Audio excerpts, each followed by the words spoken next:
COVID-19, the Nigeria Center for Disease Control has reported 403 new COVID-19 cases in Nigeria, bringing the total of confirmed cases to 16,085. The breakdown of the new cases shows that Gombe has 73, Lagos 68, Kano 46, Edo 36, FCT 35, Nasarawa 31, Kaduna 17, Oyo 16, Abia 15, Delta and Borno 13, each, Niger and Rivers 7 each, Enugu and Ogun 6 each, Kebbi 3, Ondo, Anambra and Imo 1 each. The NCDC says of the 16,085 cases, 5,220 have been discharged, while 420 have died. All right, earlier at the start of the news, we called a report on President Muhammadu Buhari's concern over the state of the nation, particularly rape, when he summoned the Inspector General of Police. So that report is ready. Let's take it. Although rape is not a new phenomenon in Nigeria's crime history, but the alarming increase in cases of the dreaded scourge in recent times, especially during the COVID-19 lockdown, leaves much to be desired. The Nigerian police so far from January 2020 till May 2020 recorded about 717 rape incidents that were reported across the country. 799 suspects were so far arrested, with 631 cases conclusively investigated and charged to court. And we have 52 cases that are remaining under investigation. And this worrisome development informed IGP Mohammed Adamu's summon by President Muhammadu Buhari for briefing. The meeting is a follow-up to the resolution by the Federal Executive Council to do whatever it takes towards stopping the heinous acts and bringing perpetrators to justice. Details of their discussions held behind closed doors were not made public, but the IGP, joined by the Ministers of Information and Women Affairs, told newsmen that the Nigeria Police is prepared to collaborate more effectively with other security agencies and NGOs towards ensuring that cases of rape and gender-based violence are dealt with appropriately. Just to tell you that government is doing something seriously to curtail this type of offense. I will call on every Nigerian that has or comes across any victim of sexual offenses, of rape, or gender-based violence to quickly report to law enforcement agents, because keeping it without reporting it will give room for the perpetrators to continue to commit the offenses. It is a very serious offense. It is very wicked of an individual to engage in rape or defilement. Some are doing it for ritual purposes. Some are doing it because they sit within the family and they see the victims and they feel the urge to go into it and do it. But such people should not be allowed to go scot-free.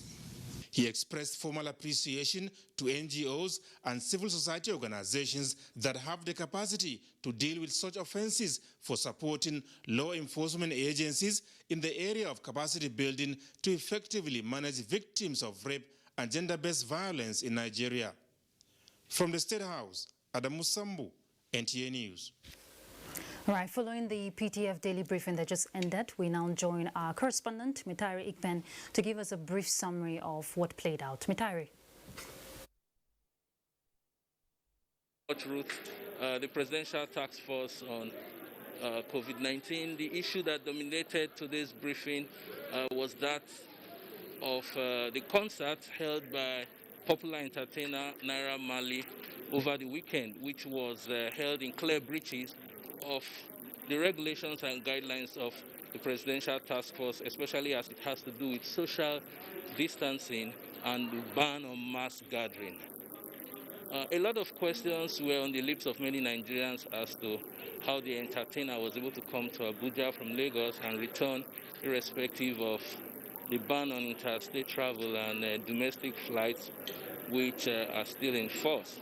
But the Minister of Aviation, Hadi Sirika, did not wait for those questions to come before providing answers in the course of the briefing. The minister said the flight was actually approved by the Ministry of Aviation for Honorable Justice Adefokwe Okoje to be flown to Abuja by private air carrier for essential service. The minister said the judiciary services was considered to be essential even amidst the COVID-19 pandemic, but that the private air carrier known as Executive Jet Services clearly breached the approval given by the Ministry of Aviation to convey Honorable Justice Adefokwe Okoje by including Naira Marley and any other passenger that was included in that flight, which fortunately led eventually to the much talked about concert and the breach of protocols and regulations of the Presidential Task Force. Consequently, the Minister of Aviation announced that the operations of the private air carrier Executive Jet Services have been suspended forthwith, and also severe sanctions and a fine will be meted on the private air carrier as well as the captain of the flight. And so those are some of the issues that dominated today's briefing. Another issue that dominated the briefing was also from the PTF chairman, Mr. Boss Mustafa, who frowned at the continued breach of its regulations, warning that relaxation of the lockdown, gradual easing of the lockdown, is subject to review. The PTF chairman also warned state governments against the reopening of schools without any directive to that effect from the Presidential Task Force, saying that it will be premature at this time to do so. And maybe lastly, for now, the PTF says all Nigerians are now frontliners in the fight against COVID-19. The Presidential Task Force urges all Nigerians to take responsibility and speak up against any form of irresponsibility that could arise in the fight against COVID-19. So those are the highlights. It's back to you, Ruth. Mitari, for that highlight today. We're not surprised that the Naira Marley show raised a lot of eyebrows on the social media, but good to know that the authorities involved took the necessary action. Thank you very much, Mitari. Thank you. Okay, so before we went to the PTF briefing, we're having a conversation on the World Awareness Day, World Day for Elder Abuse. It's an awareness day celebrated every 15th of June. And we have Dr. M.M. Omokaro in the studio earlier. And thank you so much for your patience. She's still here with us. Thank you. So before we joined the PTF, you were answering a question on loneliness, which is one of the psychological problem, elderly people face as a form of abuse. How can that be addressed? First, I have to put it in context of pre-COVID-19 and during COVID-19. Okay. Pre-COVID-19, yes, you because of living arrangement and frankly because of ageism, that stereotypical attitudes, the prejudices, negative attitude about older persons, leading to discrimination and isolation. So the older person actually could be living in a family arrangement with family members, but is invisible. Of course, you know about the technology, the digital divide, where everybody is on their phone, everybody is on their Facebook, and the older person is there, totally isolated and separated. And of course, also the attitude that older persons really cannot learn, they cannot adapt, they have nothing to offer, so they are always cut out and left out in activities. And now we see during COVID-19, because of the stringent measures to save life, you see the lockdown and the social distancing, especially with the toll of COVID-19, especially on older persons. Now that's separation. So now COVID-19 has intensified that loneliness, really deepened that isolation. And like you said, it's very distressing. And it leads to some kind of functional decline distressing psychologically.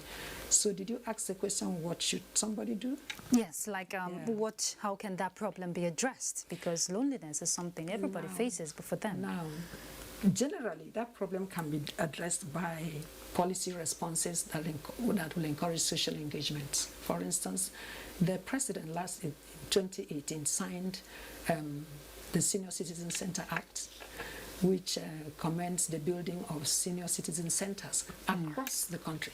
Yeah. That would be one way of addressing isolation and loneliness. And then I know that act now empowers the Director General to now develop social interaction programs, sports programs, and all kinds of activities. So you can imagine if you have such a center, now that is a respite for older persons. And then you have community interventions. You have the churches, the mosques that should develop programs to promote social engagement, and of course families. The fact that somebody is old does not mean that somebody cannot learn. We have lifelong learning opportunities. So these are ways that we can still have and embrace our older persons, and when we realize that they still have a lot to offer, they are caregivers, they have a well of wisdom, they are experts in all their fields. So when we now realize that they still have a lot to give, yes, then we now integrate them into society. Thank you very much, Dr. M.M. Omokaro. I wish you can continue, but we're pressed for time, and keep up the good work with what you're doing. We all hope to age gracefully, and it's a collective responsibility to support and help and protect our elderly. Thank you. She's the Chief Executive of the Dave Omokaro Foundation. Right, let's head to Lagos right away to join Hingino John Adams for more Nationwide.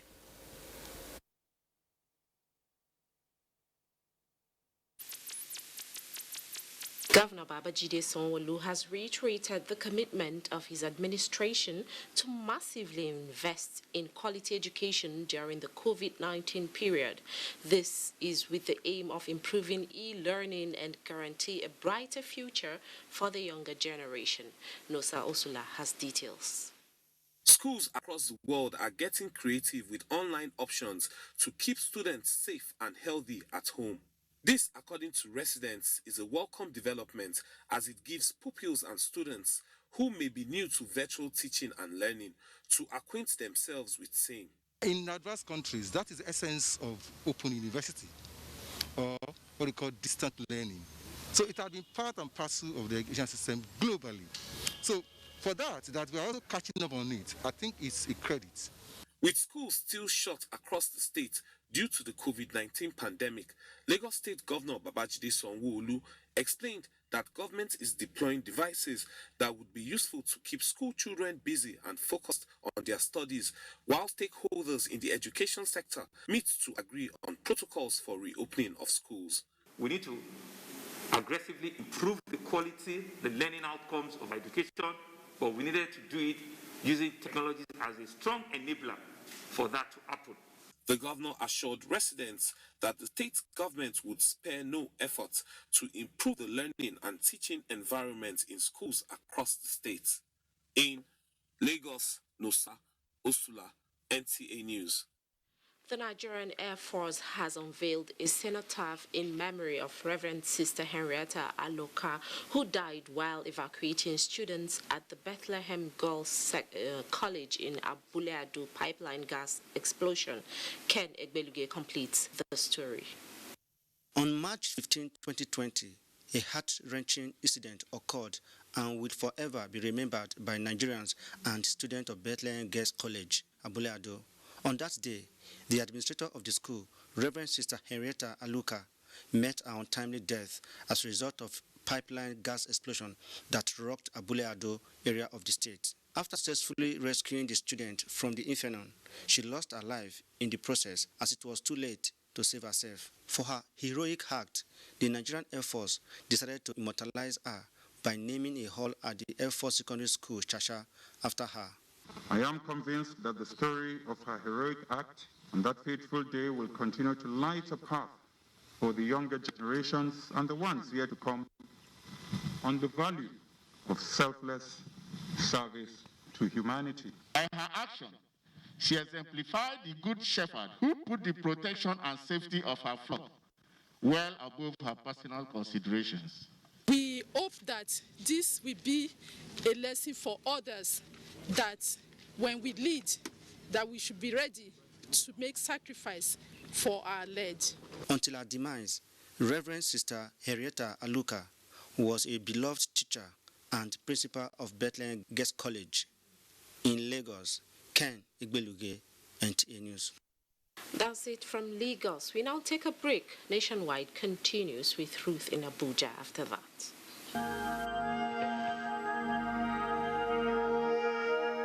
I wish to once again commend the frontline workers across the country who, on a daily basis, risk everything to ensure we win this fight. For those who got infected in the line of duty, rest assured that government will do all it takes to support you and your families during this exceedingly difficult period. I will also take this opportunity to assure you all that your safety, well-being, and welfare remains paramount to our government. I am using this opportunity to express our deepest condolences to the families of all Nigerians that have lost their loved ones as a result of the COVID-19 pandemic. This is our collective loss, and we share your grief. This is a very important message. Operation wear your mask, especially for people who don't old. No forget, your body no tranga like before. You not even tranga like your children or your grandchildren. So therefore, always wear your mask for this pandemic period. No they too receive visitors, so even if not your grandchildren. Make extra mask where you go fit wash, make like 2 and dash your neighbor 1. And if you come out for house, wear your mask always. And if you come back, wash your hand with soap and running water to avoid coronavirus. Make you for live long for your children and your grandchildren. No forget, Operation wear your mask, especially for people who don't old. Protect me, I protect you. Na coalition of societies for the right of older persons in Nigeria, COSROPIN, join body with National Orientation Agency, NOA, bring on this message. Wetin be this coronavirus thing? Na true? You see this coronavirus will be COVID-19.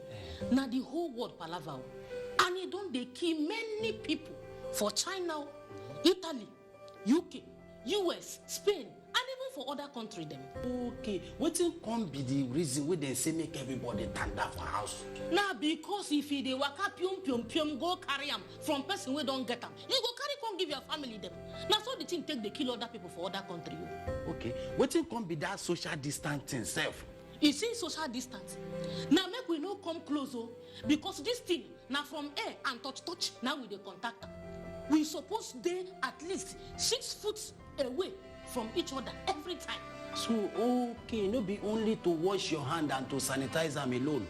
Make we not take this washing of hand thing take play, but make we come together, join hand as we take pursue Ebola, pursue this coronavirus. Make we be each other keepers now.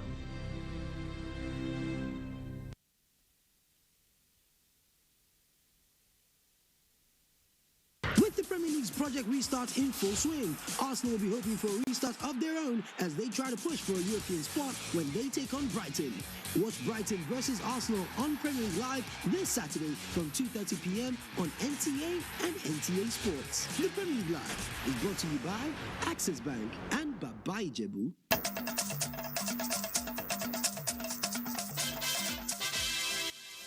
Thanks for staying with us. Benue State Governor Samuel Otom says despite the ravaging spread of coronavirus, there is hope that Nigeria will achieve food sufficiency in the midst of the pandemic, going by the federal government support being rendered to farmers across the country. The governor was speaking during fertilizer distribution to farmers. Ilyasu Ali Yakubu reports that the fertilizers were provided by NEMA. Investigations show that 21,508 farmers in 21 out of the 23 local government areas of Benue State have been affected by flood, hence the federal government support to the victims. The beneficiaries commended President Muhammadu Buhari for the volume of support to farmers so far, stressing that this support will have a positive effect on bumper yields. The yield is so bad that we need the fertilizer so that we improve our harvest. Thank Mr. President for giving us this opportunity. We are very happy. Governor Samuel Otom described the gesture as timely support to the farmers, adding that it will enhance bumper harvest.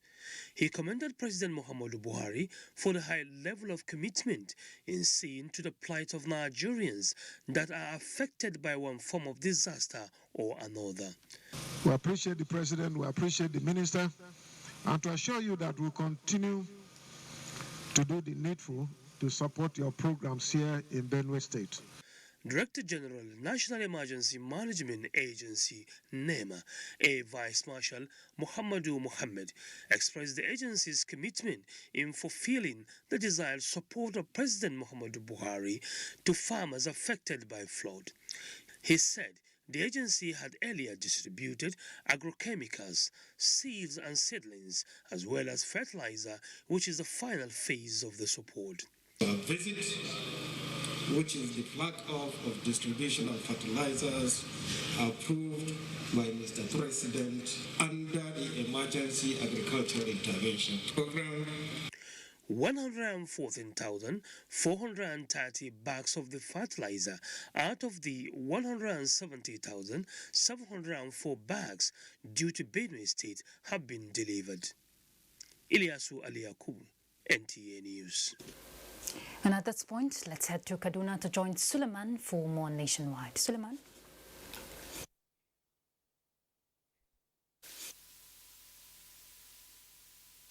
A coalition of women advocacy and pressure groups in Kaduna, led by the state chapter of Federation of Women Lawyers, FIDA, has added voice to the clamor for more decisive and punitive measures against rapists.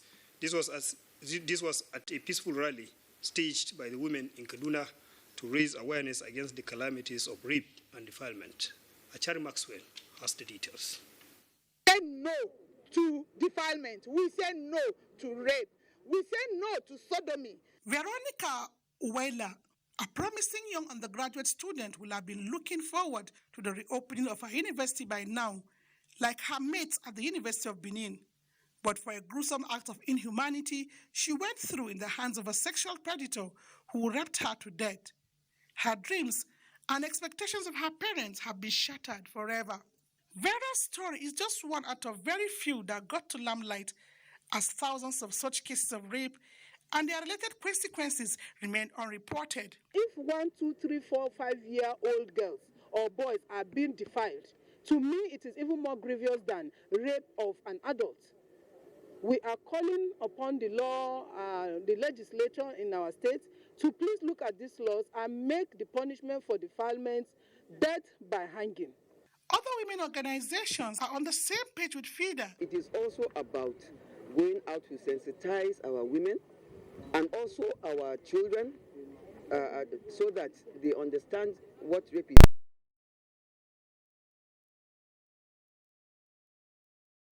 To be raped, whoever is caught, be hanged. As concerns and expectations towards the societal calamity heightens across the nation, these concerned mothers have vowed not to rest until definitive measures have been taken by relevant authorities to salvage the society from the ills of rapists. In Kaduna, Achari Maxwell, NTA News. Kaduna State Command of the Nigeria Security and Civil Defense Corps has trained and deployed over 150 special troops to deal with the menace of armed banditry that has been posing serious threat to agricultural investments in the state. The report. With a mandate to protect critical national assets, public utility, and law enforcement, the Kaduna Command of the Nigeria Security and Civil Defense Corps has, in compliance with the directive of the Commandant General of the Corps, Abdallah Gana, trained 150 agro rangers at the Katsina College for Disaster Management. The rangers have, in the course of the training, acquired skills to protect public and private investments in agriculture from especially banditry activities. We are ready we have a squad that is always 24 hours. As you call, we move to the location. The command has already posted the trained rangers to 12 agricultural bases in Kaduna State, which include National Food Reserve Agency, Federal Ministry of Agriculture Development Project, among other agricultural investment sites, to proactively engage and decimate assailants who are bent on sabotaging agricultural practice in the state and beyond. We have staff that are adequately trained to ensure that they're able to curtail all security challenges, particularly this time around when the rainy season is beginning. The commandant also appeals to residents of Kaduna State to collaborate with the Corps with a view to achieving greater success in the exercise. And that is it from Kaduna. Kemi is standing by in our Ibadan Network Center for more reports on Nationwide. Kemi, it's over to you. Thank you and welcome to Ibadan. In a bid to ensure quality healthcare in the nook and cranny of Oyo State, Governor Seyi Makinde has inaugurated a primary healthcare in the palace of Alaafin of Oyo. Ayomiko Ajibola reports. Inaugurating the newly renovated and equipped primary healthcare center, Alaafin Oyo, Governor Makinde said his administration intended to build and upgrade one primary healthcare center in each of the 352 wards across the state. Yes, health is one of the pillars that this administration is standing on, and primary health care is even more important. Stakeholders who spoke described the giant step taken by the governor on health sector as a landmark achievement. Prompt remittance of civil and public servant payable premium to the agency have enabled the underlisted achievements within the 12 months. In addition to these renovated facilities. This is certainly one of the criteria to assess the level of development in a society.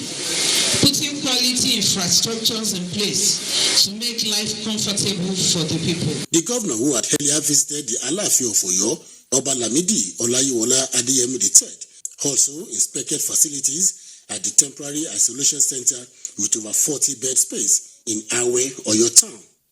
From Oyo, Ayomiko Ajibola, NTA News. The need for traditional rulers to align with government on its developmental stride has been stressed.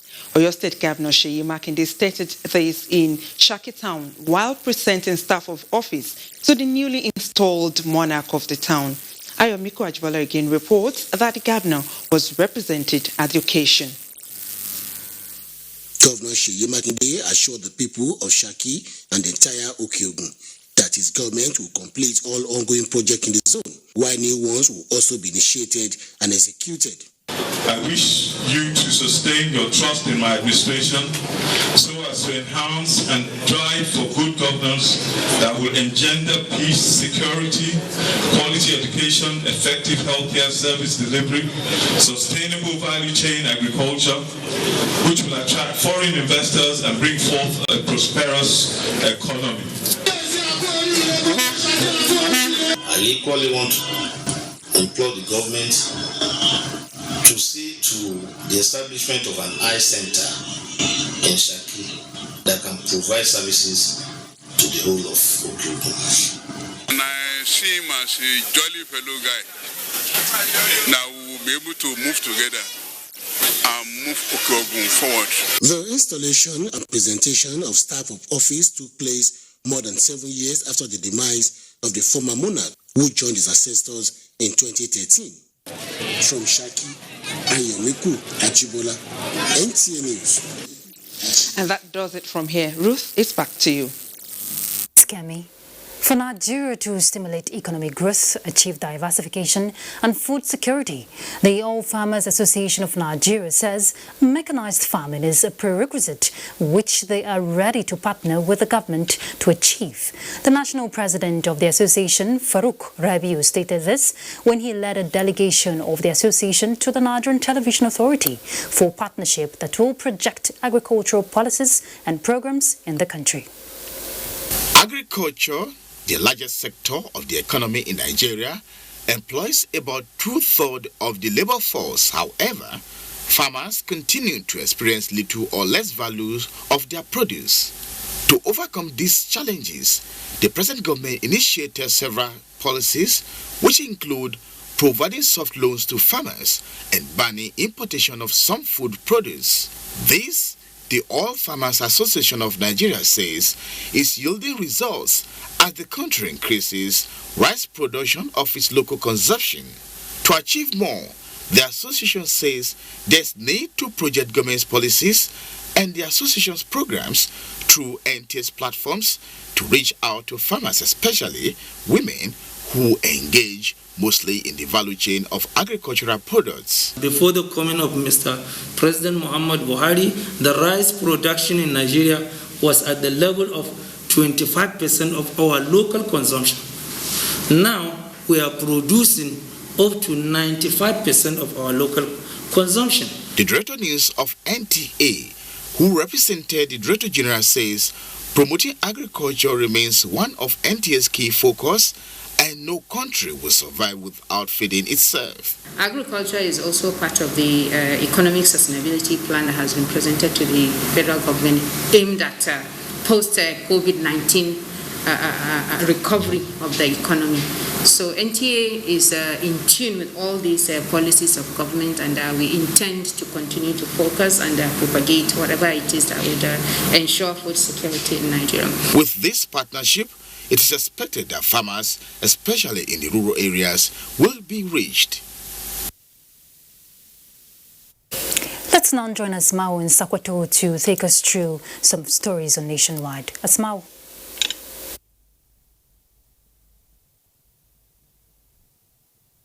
To take us through some stories on.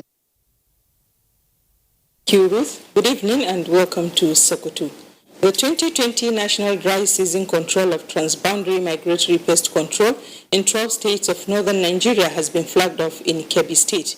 The Minister of Agriculture, Muhammad Sabo Nanonu, at the event in Birnin Kebbi emphasized the need for all hands to be on deck to checkmate any obstacle that will endanger food security at this global challenging period of coronavirus pandemic.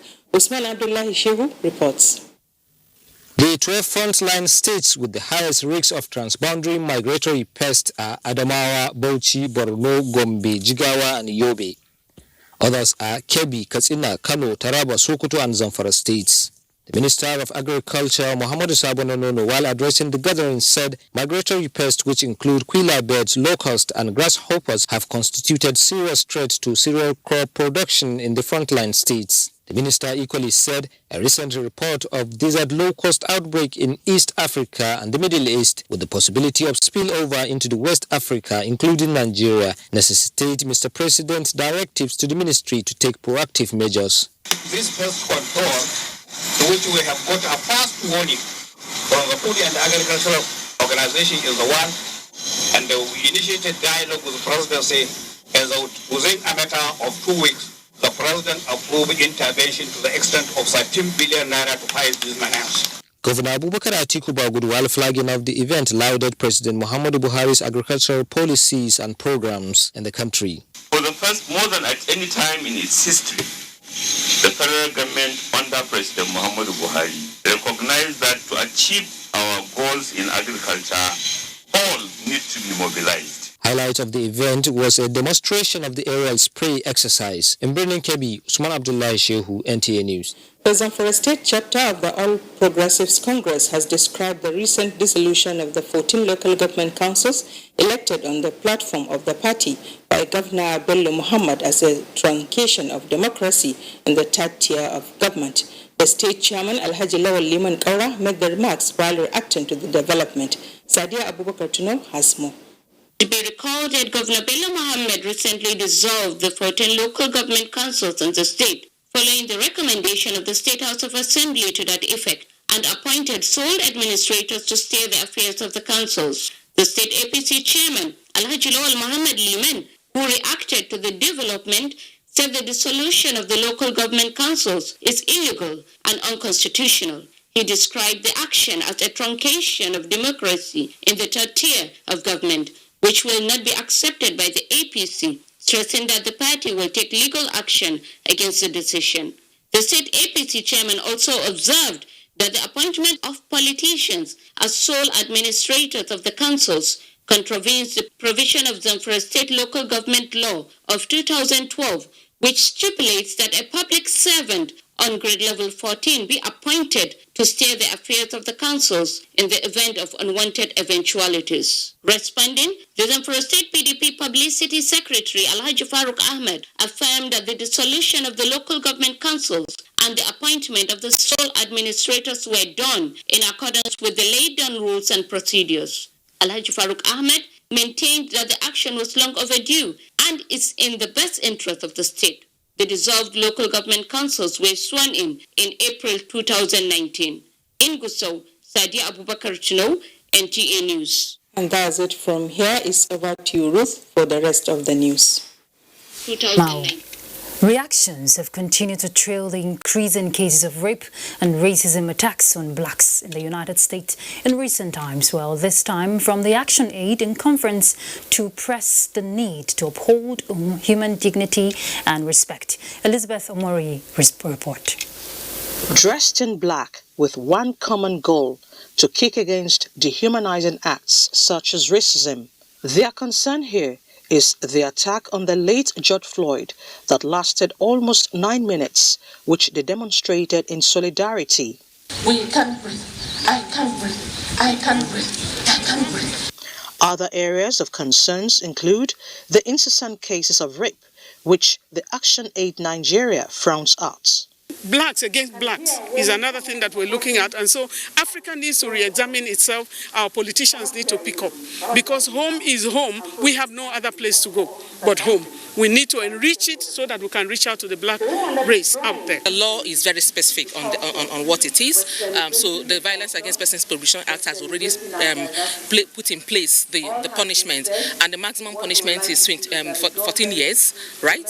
So for me and for Action Aid, we propose that maximum punishment should be what should be taken. We think that government has done its best, but government need to do more to be able to come out of the plethora of problems that we have. They also used the opportunity to call on parents to pay critical attention to behavioral changes in their children. The program is part of activities to commemorate the 2020 Day of the African Child, celebrated every June 16. In Abuja, Elizabeth Omori, NTA News. In talking sports, Ministry of Youth and Sports Development assists the former Super Falcons coach, Kadiri Kana, to pay medical bills. Olumide Aguntala will guide us on Sports Update.